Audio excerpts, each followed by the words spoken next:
The Jungle Book is a book best left closed, especially in the case of Bevanfield, which you know is just going to be the most action-packed, crazy adaptation ever.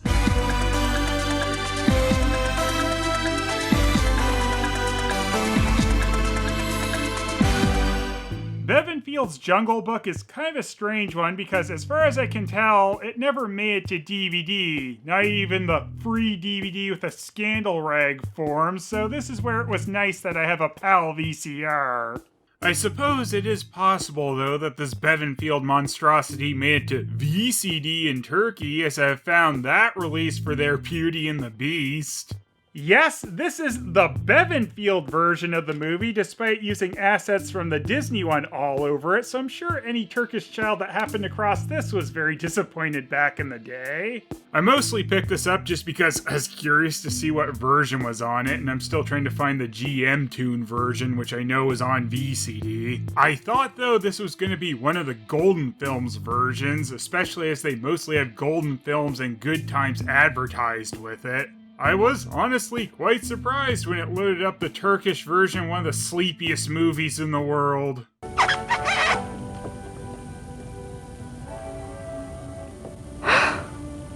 Kuzen, bugün buraya sana bir iş teklifi yapmaya geldim. Para kazanmanın başka bir yolunu bulabiliriz. Eminim buluruz. O broşu çok severdi biliyorum ama şunu da biliyorum ki... Now the Bevanfield Necessities is also an odd one in that it's one of their full movies. Well, full as in it's over 40 minutes, but they didn't try to get a name in the cast like Christopher Lee, Kate O'Mara, Jason Connery, or Derek Jacobi, as they had done for their Beauty and the Beast and Aladdin, but it is fully voice acted unlike the one-man show Tell Me a Stories. But Bevanfield didn't feel like crediting any of the voice cast this time. It's almost like the credits go out of their way not to tell you any of the voice actors, like they tell you who did just about every aspect of the animation down to the background tracing and even the dubbing mixer, but the cast wanted to go into hiding, I guess. Which, hey, given the final product, I wouldn't blame them. The backgrounds are also the best looking thing in this movie by far, so it does make sense to give as much credit for that as you can. Also, I hope you like staring at them as nothing happens, because that's of course one of Molasses Field's trademarks. But don't forget, this has been brought to life with superb animation, everyone.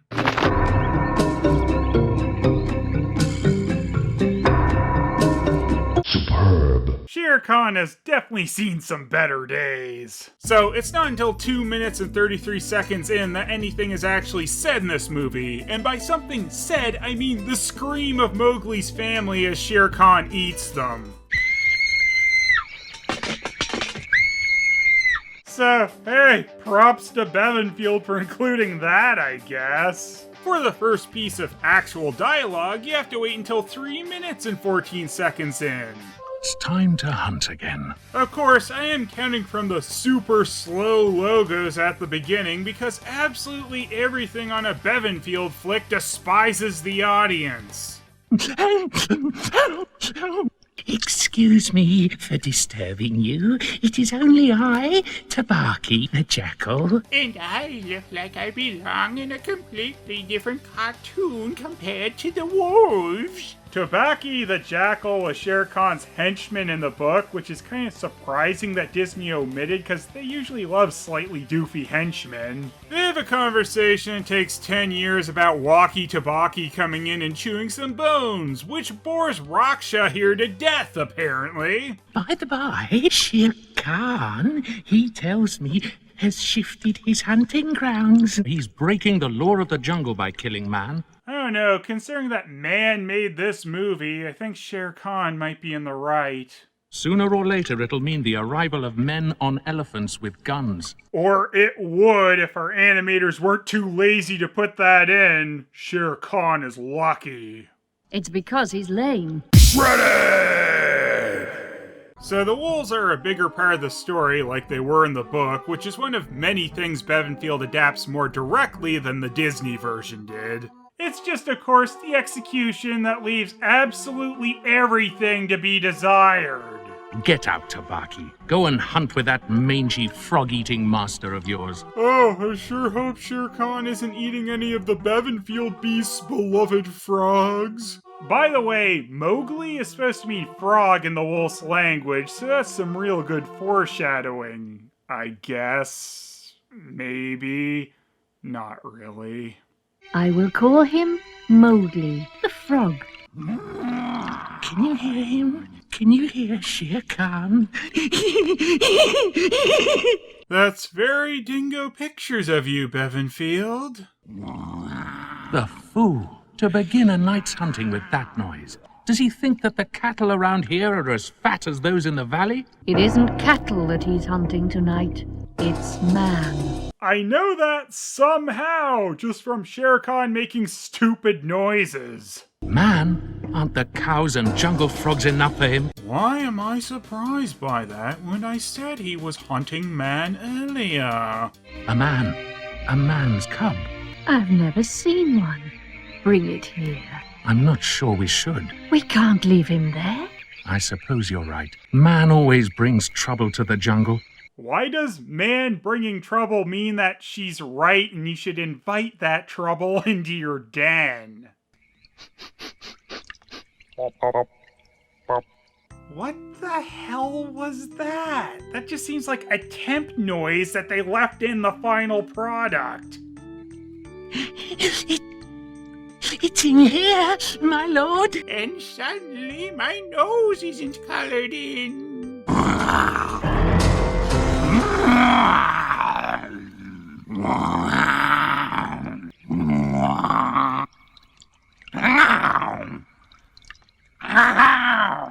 This goes on for over 20 seconds of Shere Khan just making stupid noises at the entrance of the wolf's den. Shere Khan, you pay us a great honor. That's a great honor? I'd hate to see what Shere Khan being a door-to-door annoyance is like. It's great, too, that the wolves seem like they're about ready to fall asleep upon the main villain showing up. So, Shere Khan has a bald spot on top of his head, but like everything in this movie, it's not consistent. Really, every character is so off-model from shot to shot, it's hard to know what is supposed to be on model. That's mine. Give it back to me. The man's cub is ours. We will choose what happens to him. I might have known that would be your boring response. To choose? What's all this? Why does my nose keep changing color? The man's cub is mine. In the end, he will hunt you. Put an even larger target on his back, why don't you, Raksha? We'll see what the pack will say about the fostering of man cubs. That's right, get ready for true excitement as I intend to make a legal matter out of this. Oh no, the Jungle Book trials! You'd think this scene would be finally over, but Tabaki comes in to repeat some animation for no reason.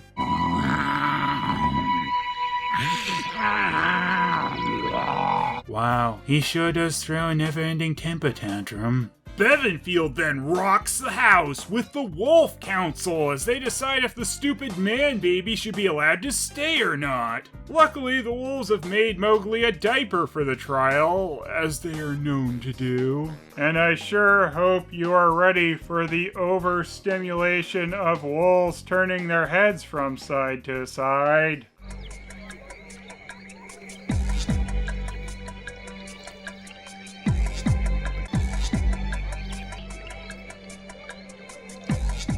I'll speak for the man's cub. Let him run with the pack. I will teach him the law of the jungle myself. Oh no, it's the crime against nature Bevanfield Baloo.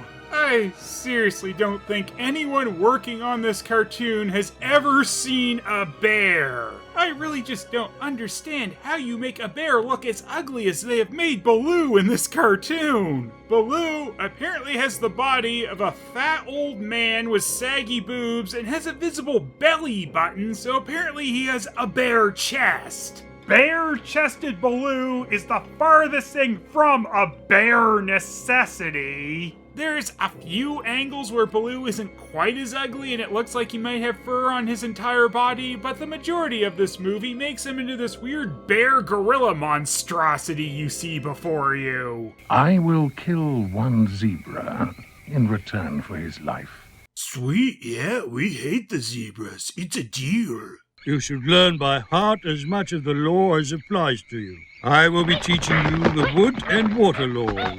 Bevanfield is apparently boring itself at this point, so enjoy a random bird fight, dancing snakes, a spider with a paper airplane, asswipe elephants, and a bat with glasses writing in a notebook. Classic jungle shit. It's the bar necessities, it'll drive you all into a coma.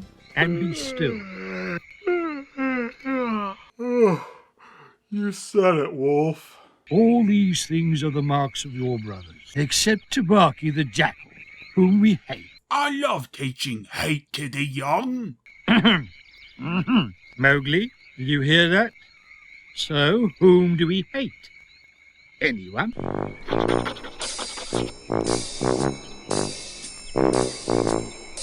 Tabaki. This movie absolutely hates pacing with a passion. Now, Mowgli, why is your diaper green in some shots and white in others? And what reply will the stranger hear? Woo! The return of turning your head from side to side. The greatest reply. The reply is... I think that's all for today. Bet you didn't think I could get any uglier. It shows you. I teach him all these things for his own safety. I'll give him all the protection he needs. Tell Bagheera the master words of the jungle. I'll recite them for Bagheera, but not for you, fat old Baloo. You didn't have to tell it like it is, Mowgli. You know, Baloo might be a sin against nature, but he did help save your life, you ungrateful little shit. Not when I have a tribe of my own. I shall lead them through the branches all day long. You have been talking with the Bandalog, the monkey people. Why, you little... When I was bored from your lessons, they gave me nuts and said that I should be their leader someday. Mowgli, you're the worst Starscream ever! They have no leader. I mean, if the monkeys did have a leader, we'd have to have a warning at the beginning of this movie. They pretend that they are a great people about to do great things in the jungle. Then a falling nut catches their attention, and they laugh and forget their plans. Basically, they do nothing but get high as fuck all day. 420 blaze it, Mowgli. We do not drink where monkeys drink. Oh, that racist Baloo. What a cad. They are evil and dirty. The monkey people, Mowgli, are forbidden. Well, Baloo was being a figurative shithead, so might as well make him a literal shithead as well. Okay, Baloo deserved it, but Bagheera's been a good kitty. He's been using his litter box. He shouldn't have been shitheaded too. The monkeys grab Mowgli and it gets super creepy real quick as they kind of nonsensically pass him up the trees as it looks like he's dead. Honestly, the majority of this movie is creepy. Though while Baloo is chasing after the dead boy, it's probably the least ugly he's looked. Physically, inside he's still a hateful ass, though. He's in their power, and they'll teach him their evil ways. Now get ready for this super evil monkey business lesson.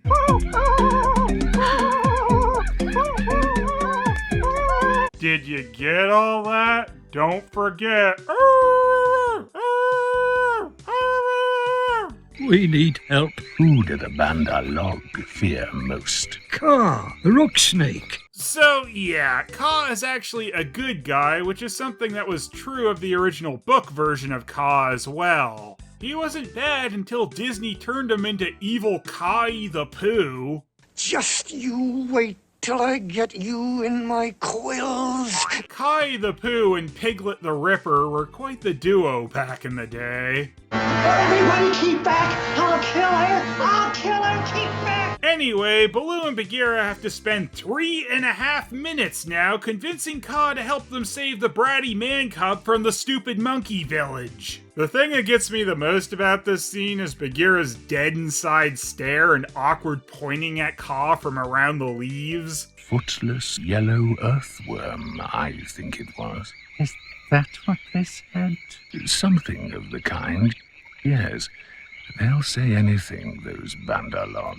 The dramatic, frantic pacing is so hard to keep up with. I'll go as fast as I can. We can't wait for you, Baloo.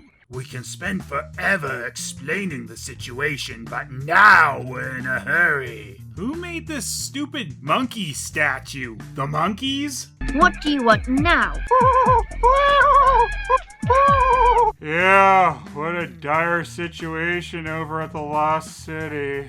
And you know, Mowgli, you weren't restrained in any way. Kinda seems like you could at least try getting up and leaving. Baloo was right. They have no law, no hunting calls, and no leaders. I was down with the Bandalog until they said, oh, oh, oh, at me for hours. And if you're wondering why there's no King Louie to be found, well, that was a character invented for the Disney movie, so no orangutan who doesn't belong in India in the first place in this movie. Anyway, after dinking around for a few more minutes, the almost sound effectless, underwhelming battle with the Bandalog begins.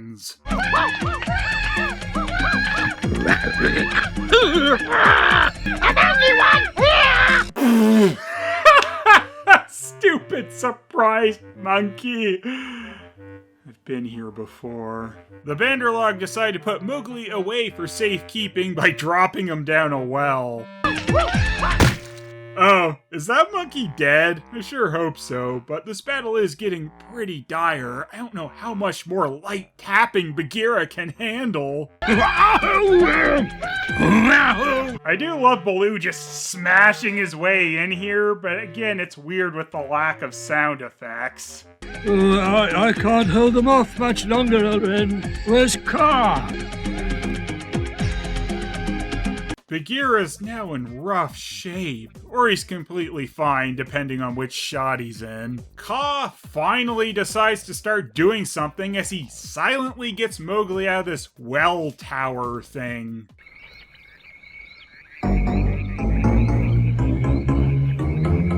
Toasty! Take him away. He dances like a peacock. What? Kaa's not impressed face here really speaks volumes, and it really is quite the ensemble shot when Baloo and Bagheera poke their heads in. This is the real Avengers. Bagheera, you're bleeding. The blood only showed up after I mentioned it. It's nothing, as long as you're safe. That's right, I don't care how badly Bagheera is injured. Kaa then hypnotizes the monkeys by subliminal advertising PlayStation to them by fading into the symbols from the controller. Come all one place, closer to me. And then they die, as they apparently walk right into Kaa's mouth. The ultimate in lazy eating.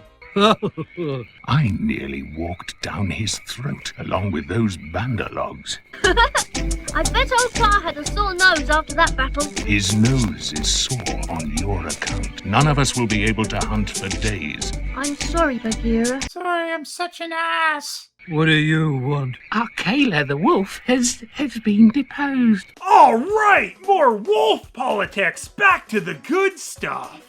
I fear that at tonight's council they will give Shere Khan leave to hunt the man-cub. Oh yeah, Shere Khan. Forgot about that lame guy. I'm afraid that rascal is telling the truth. I don't know why I immediately believe him, but I do. You must go quickly, Mowgli, to the men's village in the valley and take some of the red flower which they grow there. Oh yeah, the red flower. We kind of forgot to build that up, haven't we? And Mowgli, not realizing what the red flower really is, burns himself up. You can let me take the cub. Give him to me. If you're not my brothers anymore, then I'll behave like a man. Here is a little of the red flower, which you dogs hate so much. The wolves never actually agreed to turn Mowgli over to Shere Khan, so he's just being an ungrateful little shit to those who took him in again. And Shere Khan immediately gets fired. So they just quickly threw that story away.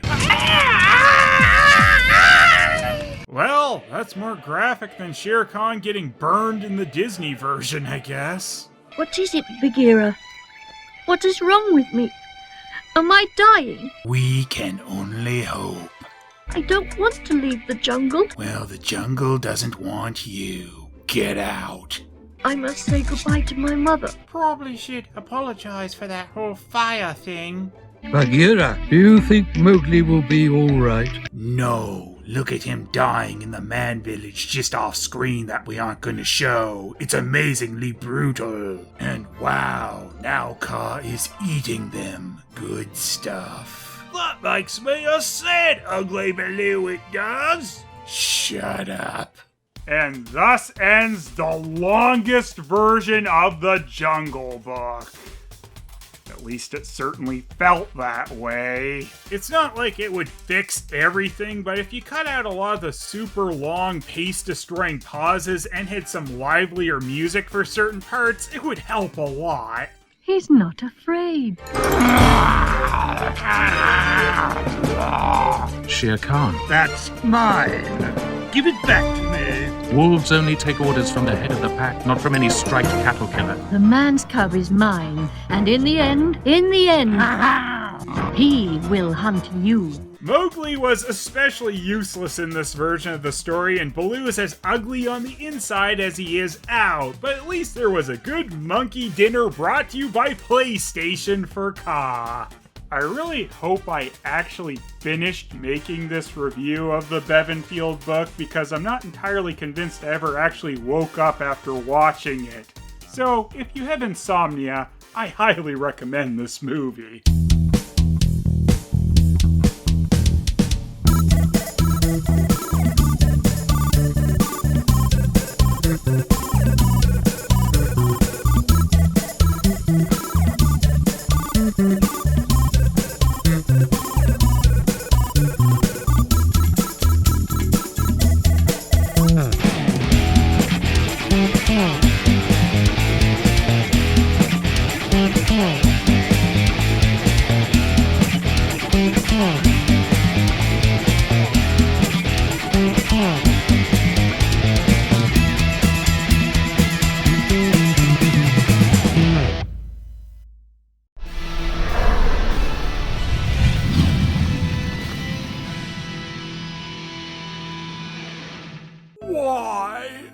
Why am I alive?